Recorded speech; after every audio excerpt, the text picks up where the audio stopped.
Since the conception of the idea, the Tbilisi Metro has always had an ambitious plan of beautiful stations, marble, deep stations, immense architecture and engineering feats, and more, and has succeeded in these feats during the Soviet Union.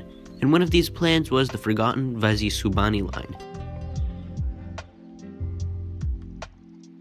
By the 1980s, the Tbilisi Metro was flourishing, with a new line built from the original first line, and a third line being planned, which was the Vasisubani line, as the city had grown drastically since the opening of the metro in 1966.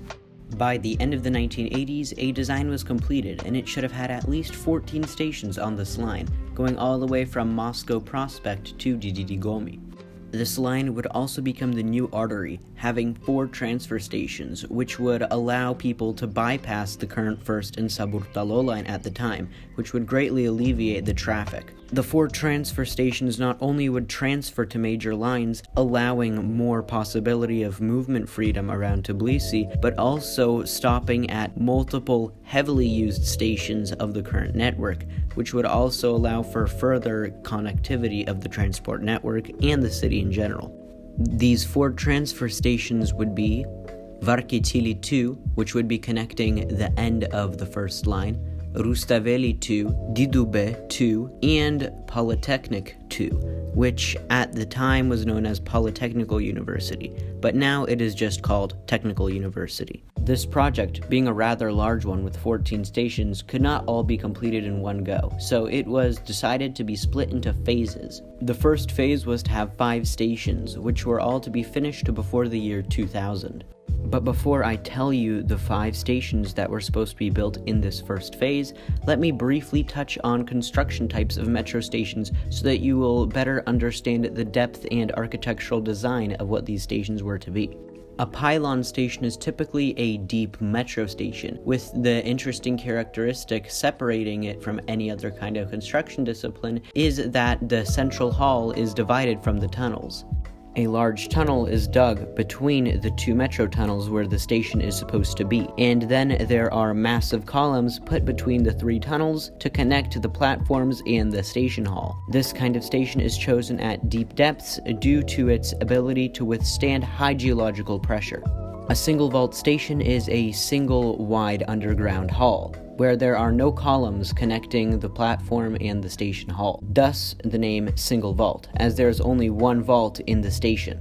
These stations are typically built at shallow depths, where the ground is soft, and it makes the ability to have the station in an open layout, which allows for better movement of passengers, versus pylon stations having passengers move around these columns, which makes it more time-consuming for passengers to leave the station. A deep column station is a kind of metro station consisting of a central hall with 2 side halls that are connected by passages between a row of columns. These columns are connected by parallel purlins with arches, further strengthening its resistance to geological pressure. A ginormous advantage of the deep column station compared to its other deep station counterpart, the pylon station, is that the columns are far thinner and don't take up as much space. They are also spaced further apart, and this allows for a much more efficient flow of passengers. The shallow column station is the deep column station's shallow ground counterpart, with the only difference being its base depth and that the columns are far thinner, as well as the lack of arches between columns, as shallow ground stations typically don't face as much geological pressure as their deep ground counterparts.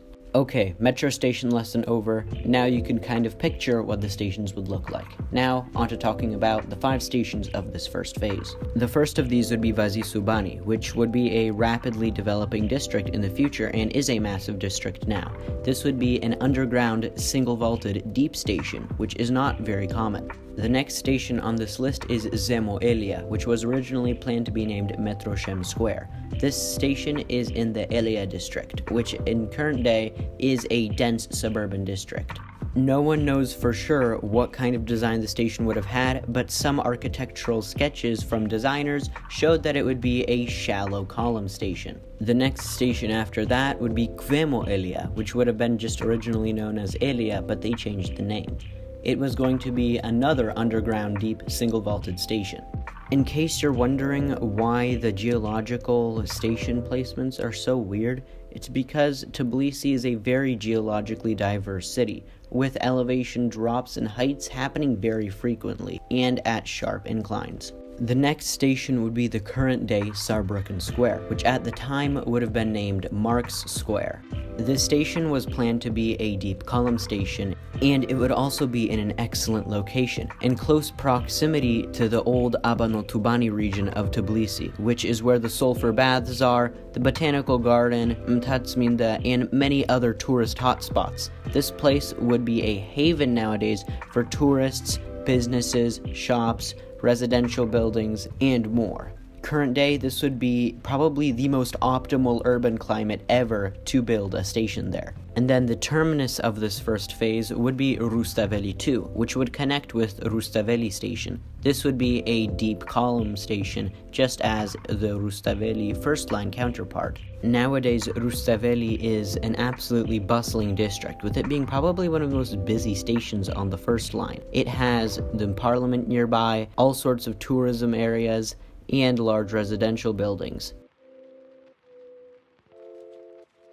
This first phase was to be completed with multiple tunneling shafts in multiple locations, eventually meeting together and becoming connected. Shaft number 69 would be a maintenance tunnel from the 300 Aragveli station of the first line.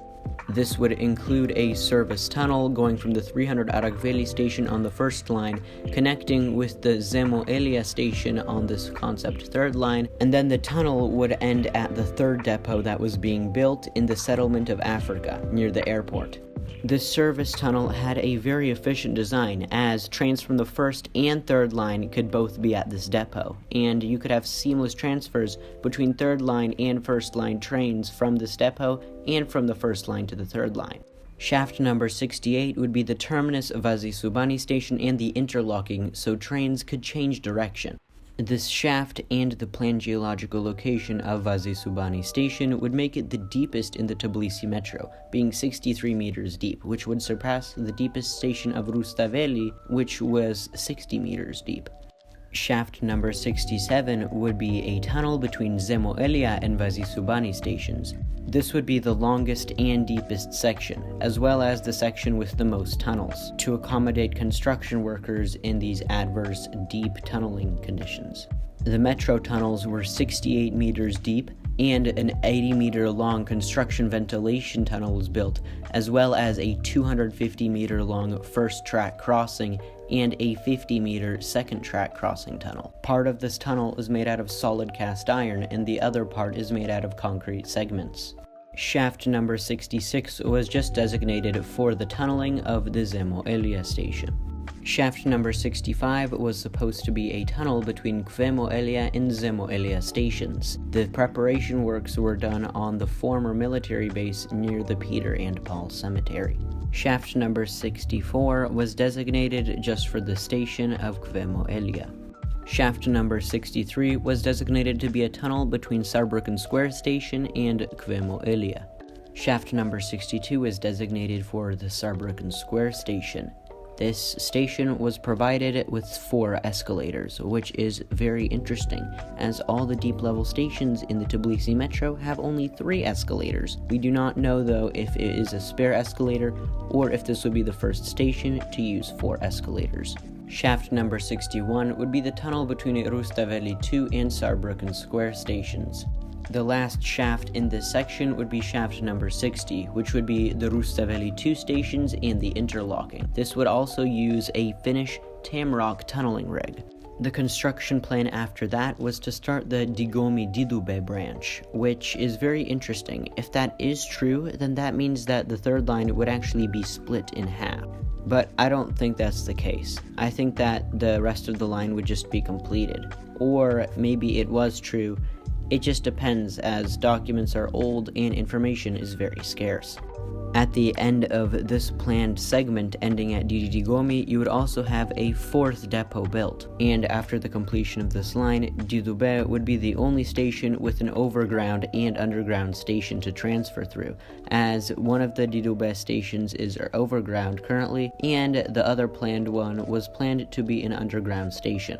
This new line was to be powered by a 6/10 kilovolt AC 3-phase current from the city electricity network, which it converts for its own needs into 825 volt DC, 380 volt AC, 220 volt AC, and 127 volt AC current. The rolling stock was to be powered by a typical third rail system, which is used in pretty much all Soviet metros, and the values are from 550 to 975 volts, but typically it goes from 750 volts to 850 volts in the Tbilisi metro. The proposed rolling stock was allegedly the 81-717, which at the time was flourishing and was in operation in all Soviet metros.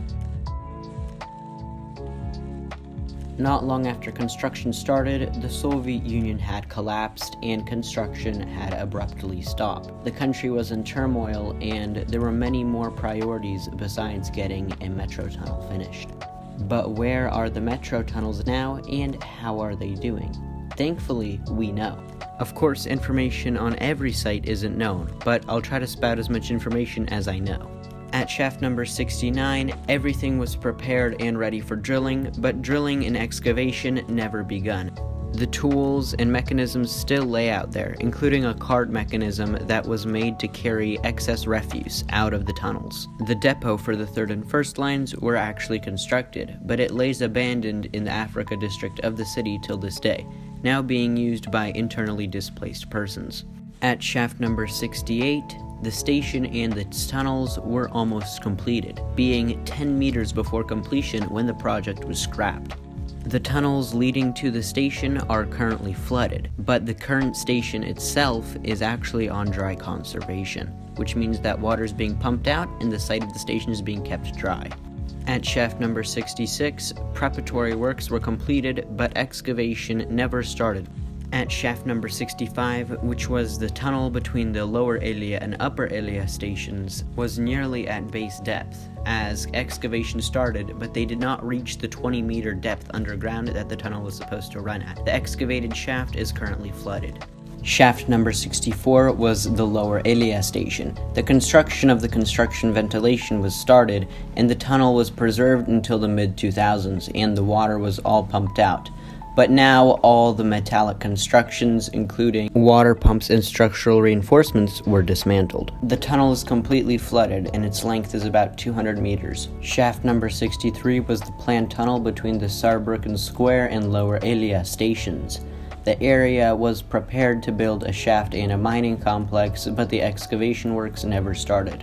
Shaft number 62 was the planned Saarbrücken Square station. There was a partially excavated tunnel constructed, but in 1992 the tunnel was flooded, and in 2011 it was removed from the tunnels, and the tunnel was removed with inert material. Shaft number 61 was the tunnel between the terminus Rustaveli 2 and Saarbrücken Square stations. The construction of a tunnel did begin, and it was excavated for about 100 meters in length. The tunnel was constructed using a blast method, and a few years ago, all the copper was stolen, and a few other vital parts for structural integrity were also stolen from the station constructions. Shaft number 60 was the first phase's terminus, Rustaveli 2, and the railway interlockings. About 300 meters worth of tunnel were excavated from the station. Construction was partially done by drilled blasting and partially by drilling with a finished Tamrock tunneling rig. The future of the Vasisubani line is unknown, but I believe that it might be reconstructed in the future. Eventually, Tbilisi will expand to such a size where two metro lines could not just handle it anymore, and you can see this by the cope with the installation of a new BRT system to just cope with the sheer size of the city nowadays compared to the size of the metro. Another reason why I believe this may happen in the future is because many sites are still being conserved and water is being pumped out. Also, the electrical systems were kept and lamps are on in these abandoned tunnels. If you watch a few exploration videos, which I can't show on here because of copyright, but you can look them up, you have employees who know the tunnel well and are just confined to pumping water, etc. They wouldn't be doing this if they just wanted the tunnel to be destroyed. Also, another reason is because it's an insanely valuable project to just abandon. It would cost hundreds of millions of euros to rebuild this line and also redo everything. And another reason why I think this could happen, in the far future at least, is because the State University Vazisubani link in the Tbilisi Metro also had this end. The project was abandoned, but it was conserved. But then they ended up completing it in 2017, about 25 years after the project was abandoned, because it was getting more expensive to conserve the project than to actually start building it. So building it would have been cheaper, and I think that they will eventually reach this point with the Vasisubani line. They'll be left with a dilemma, and it would be the logical option to rebuild the line. Also, with more people moving into the city from villages because of work opportunities, the city is only going to get more crowded, and that also includes the public transport. So it would be almost stupid to reject the idea to rebuild a transit line that almost pre-exists. And external maintenance facilities are also already pre-built, such as the depot. All you can do is just rebuild the structure, which doesn't take much time, as they already have property rights and everything else. It's almost a perfect setup to rebuild the line.